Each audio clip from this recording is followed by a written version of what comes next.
Hello students, before starting our syllabus, first we have to brush up all the things that we have read in previous classes. Now our book is New Maths Excel Part 5. The first chapter is Remembering. Open your book, page number 5. Question number 1. Express in figures. Means you have to write in numbers. Question number 1 का first है 25,435 इसे हमें numbers में लिखना है, figures में लिखना है। मीन्स पहले आपको तो पता होना चाहिए वंस, टेंस, 100, 1000, 10,000। तो 25,435 means this is a number. Same ऐसे ही एक और एग्जांपल ले लेते हैं 99,660 99,660 सेम इसका भी ऐसे ही होगा 99,660। इस तरीके से ones, tens, 100, 1000, 10,000 means 99,660। Now question number 2, write in words 68,759। यहाँ लिख सकते हैं ऊपर वंस, टेंस, 100, 1000, 10,000 ताकि क्लियर हो जाए कि आपका नंबर क्या है। और इसे हम लिखेंगे 68,759। सेम ऐसे ही सेकेंड एग्जाम्पल क्वेश्चन नंबर 2 जो है 20,000। अब यहाँ पे भी चेक करिए वंस, टेंस, 100, 1000, 10,000 यानी कि ये क्या लिखा हुआ है 20,000। 20,000 इसके आगे कोई नंबर ही नहीं है तो बस यहीं पे 20,000। Now question number 3, fill in the blanks. First fill in the blanks is the largest 4 digit number. Largest 4 digit number आपको लिखना है तो वंस, टेंस, 100 एंड 1000। अब लार्जेस्ट नंबर हमारा 9 होता है तो 9, 9, 9 and 9 means largest 4 digit number is 9,999। Second one, the successor of 68,000। 68,000 इसका आपको सक्सेसर लिखना है। Successor means the number just after the number 68,000 यानी कि आप इसको पता कर सकते हैं आफ्टर एडिंग 1। सक्सेसर का मतलब जस्ट आफ्टर द नंबर, इसको 68,000 add 1 to that number 68,001। 68,001 is the successor of 68,000। predecessor, pre means पहले, predecessor of 40,007 यानी कि जस्ट बिफोर द नंबर 40,007 से जस्ट पहले क्या आता है ये भी आप पता कर सकते हैं by subtracting 1 to that number. Predecessor का मतलब है आपको एक माइनस कर देना है इसमें से, और सक्सेसर का मतलब है उसी नंबर में आपको प्लस कर लेना है। तो predecessor of 40,007 is 40,006। Now the successor means adding 1 and predecessor means subtracting 1। Now fifth fill in the blanks is 48,5 5379। इसे आप देखिए यहाँ पे ब्लैंक्स दे रखा है कि dash 10,000 dash 1000 dash 100 dash tens and dash ones. अब यहाँ पे क्या नंबर आ सकते हैं? 10,000। अब आपको ये पता है कि वंस, टेंस, 100, 1000 होता है और ये 10,000 means 48 10,000 500 5,000 300 7 tens and 9 ones।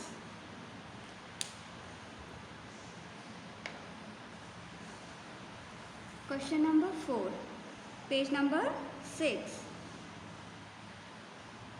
Write in the increasing order। Increasing order को ही हम लोग असेंडिंग ऑर्डर भी कहते हैं। इंक्रीजिंग ऑर्डर का मीन्स है सबसे पहले आपको सबसे छोटा नंबर लिखना होता है, देन उससे बड़ा, ऐसे ही आपका साइज़ जैसे इंक्रीज़ होता जा रहा है ऐसे ही नंबर्स भी इंक्रीज़ होते जाते हैं। अब आपके पास जो नंबर है वो है 68549 49376 एंड 58465। अब इसमें हमें इसे इंक्रीजिंग ऑर्डर में जब लगाना है तो सबसे पहले तो हम ये काउंट करेंगे कि ये कितने कितने डिजिट्स हैं।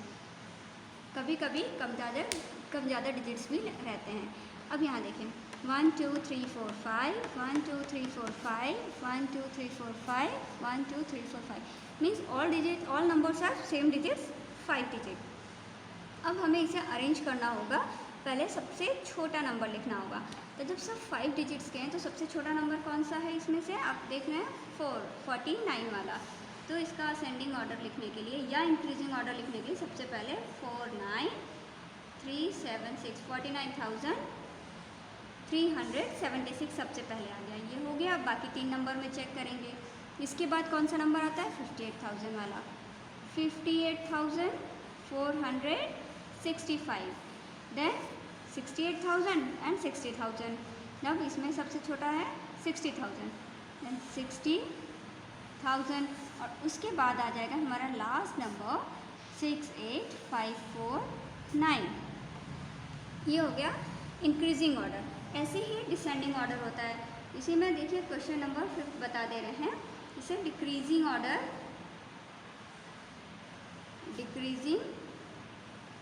ऑर्डर या आप इसे डिसेंडिंग ऑर्डर भी कह सकते हैं। डिसेंडिंग ऑर्डर का मतलब सबसे पहले आपका सबसे बड़ा नंबर लिखा जाता है, फिर उससे छोटा, उससे छोटा, उससे छोटा, देन ऐसा। अब सेम जैसे आप इसमें फाइंड किए हैं तो इसमें सबसे पहले हमने सबसे छोटा लिखा था। अब डिक्रीजिंग ऑर्डर के लिए सबसे पहले हम सबसे बड़ा नंबर लिखेंगे। इसको लिखेंगे पहले, उसके बाद इसे, फिर इसको, बस इसका उल्टा करना होता है काम। Now question number 6, right in the expanded form. इसमें फर्स्ट एग्जाम्पल हम करने जा रहे हैं। इसमें लिखा हुआ है वंस, टेंस, 100, 1000, 10,000 लाख, यानी कि 4,87,399। अब हमें इसे एक्सपैंडेड फॉर्म में लिखना है। तो देखिए आप 2 तरीके से इसे लिख सकते हैं। एक ऐसे 4 lakh plus 87,000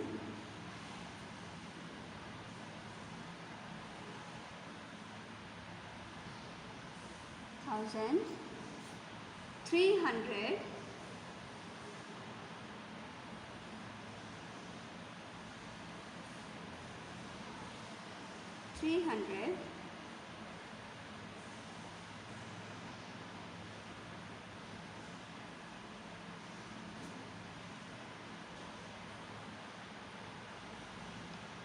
7,300 9 10 plus 9 once.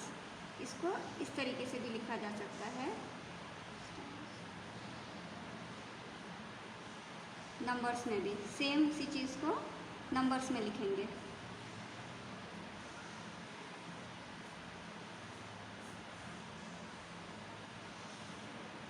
Plus 300 plus 90 plus 9। आप इसे इस तरीके से भी लिख सकते हैं 4 lakh plus 87,000 plus 300 plus 90 plus 9.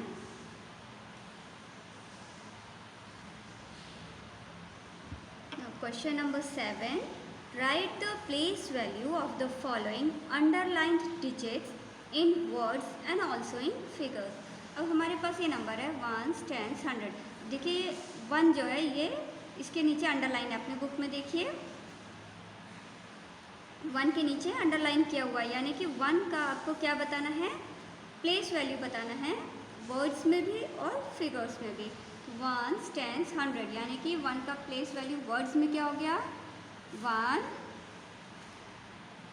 100 और डिजिट्स में कैसे लिखेंगे 100.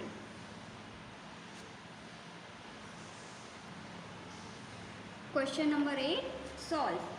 यहाँ पे कई तरह से सम्स दिए हुए हैं जिसमें प्लस माइनस मल्टीप्लाई सब दिया हुआ है, जिसमें से हम 1-2 क्वेश्चन आपको बताते हैं, बाकी आप सबको खुद ट्राई करना है कि क्योंकि सब रिवीजन ही है. सबसे पहले देखिए ए जिसमें दिया हुआ है 200 मोर देन 3,29,656. इस नंबर से क्वेश्चन पूछ रहा है 200 मोर, वो कौन सा नंबर 200 मोर मीन्स 200 आपको मोर का मतलब होता है प्लस ऐड. अब आपका नंबर क्या आ जाएगा 3,29,856 यानी कि 200 मोर दैन दिस नंबर. इसी तरह से क्वेश्चन नंबर बी देखिए 1000 लेस दैन 6,36,366 लेस है, यानी कि आपको उसमें क्या करना पड़ेगा माइनस 1000. ये लेस के लिए होता है और मोर के लिए आपको प्लस करना है.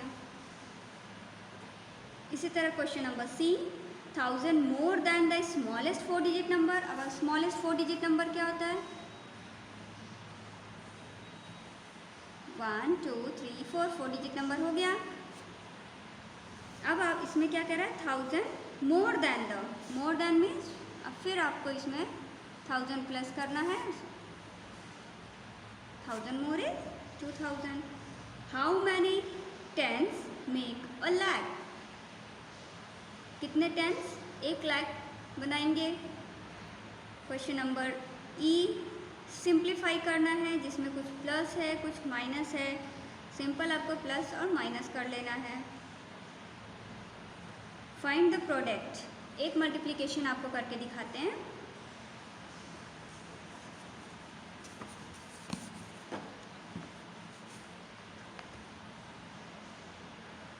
(137 × 68). यहाँ आपको मल्टीप्लाई करना है. कैसे मल्टीप्लाई करते थे 8 से पहले सबसे ऊपर वाले नंबर को मल्टीप्लाई कर लेंगे.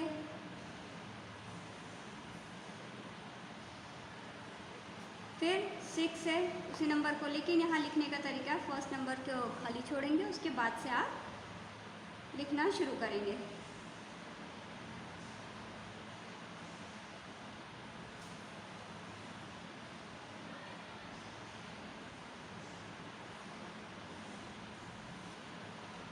ये आ गया मल्टीप्लाई करके, जो आपका f वाला है, f का first multiplication.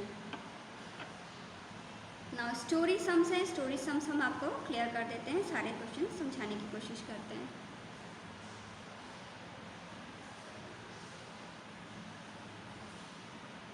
Now word problem A. If one hen lays 160 eggs in a year, how many eggs will 39 hens produce? एक साल में अगर एक हैन 160 एग्स लेकर रही है तो पूछा जा रहा है कि 39 हैंस कितने प्रोड्यूस करेंगे. हर वर्ड प्रॉब्लम में स्टेटमेंट्स बहुत ज़रूरी होते हैं. स्टेटमेंट्स भी आपको लिखना है. जैसे a in 1 year 1 hen lays 160 eggs. तब ये इसका नेक्स्ट लाइन क्या बोल रहा है, how many eggs will 39 hens produce. Then 39 hens produce 160 into 39. इसको मल्टीप्लाई कर लिया जाएगा. और मल्टीप्लाई करके आंसर आ जाएगा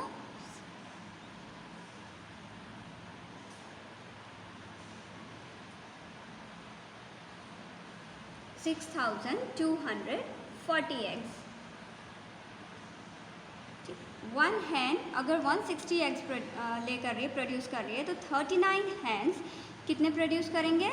160 इंटू 39 यानी 6240 eggs. Now question number B,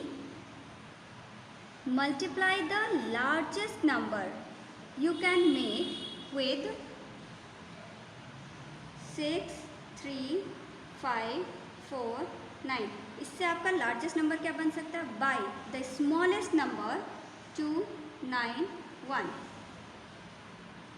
इन दोनों के इससे जो लार्जेस्ट नंबर बनेगा दैट इज 9, 6, 5, 4, 3 और स्मॉलेस्ट नंबर 1, 2, 9। इनका मल्टीप्लिकेशन चाहिए क्योंकि क्वेश्चन क्या है? Multiply the largest number you can make with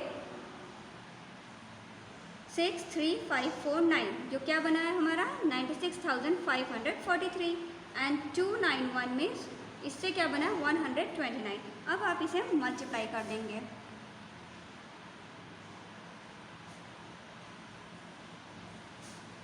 I hope कि सब लोग मल्टीप्लाई कर लेंगे, मुझे मल्टीप्लाई करके नहीं दिखाना पड़ेगा। चलिए आंसर टैली करने के लिए मैंने आंसर बता दिया है 1, 2, 4, 5, 4, 0, 4, 7।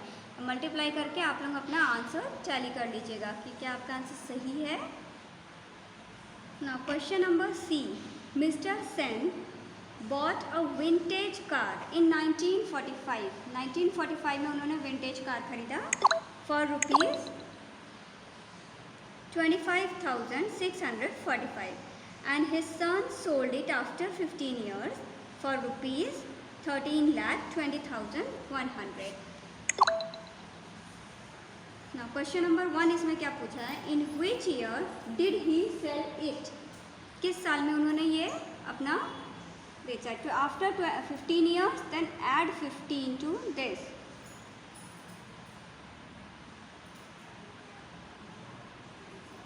यानी 1960 में उन्होंने अपनी कार सेल कर दिया है। एंड सेकेंड पार्ट इसका क्या है? By how much had the value of the car increase? कितना ज़्यादा इंक्रीज हुआ है कार में?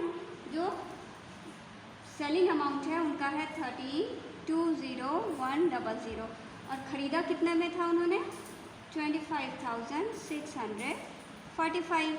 यानी कि इनका जो डिफरेंस है वो है हमारा प्रॉफिट, जितने में खरीदा है कितने में बेचा गया है।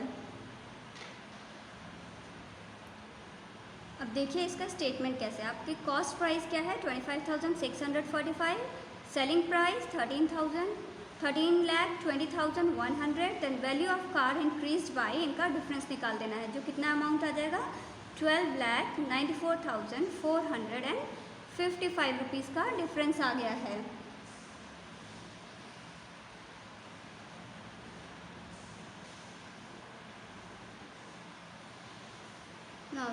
Next question is D, page number 7 पर आ जाइए आप लोग।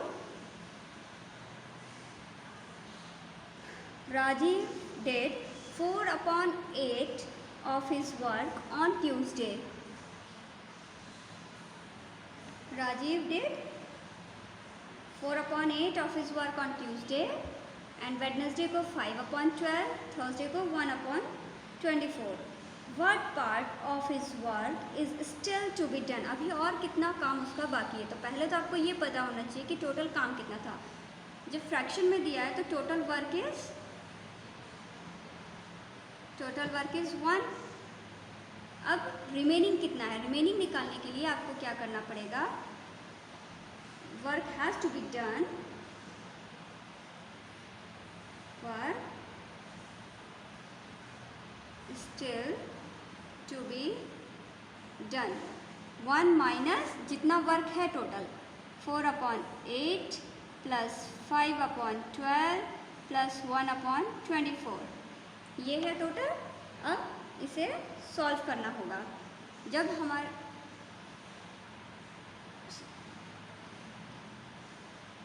1/24। अब 1 में से इसे सब्ट्रैक्ट करेंगे, तो सबसे पहले हम इनको ऐड कर लेते हैं। 1 minus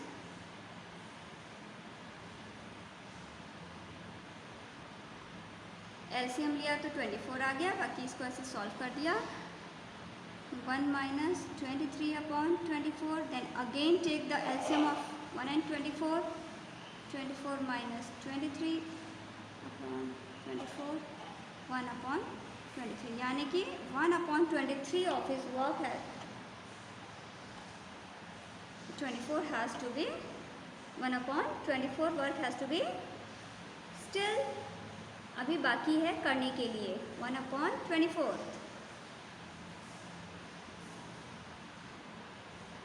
Now question number 10. Find the quotient and remainder in the following division sums. Question number A जो है क्वेश्चन है 55,302 को डिवाइड करना है 36 से।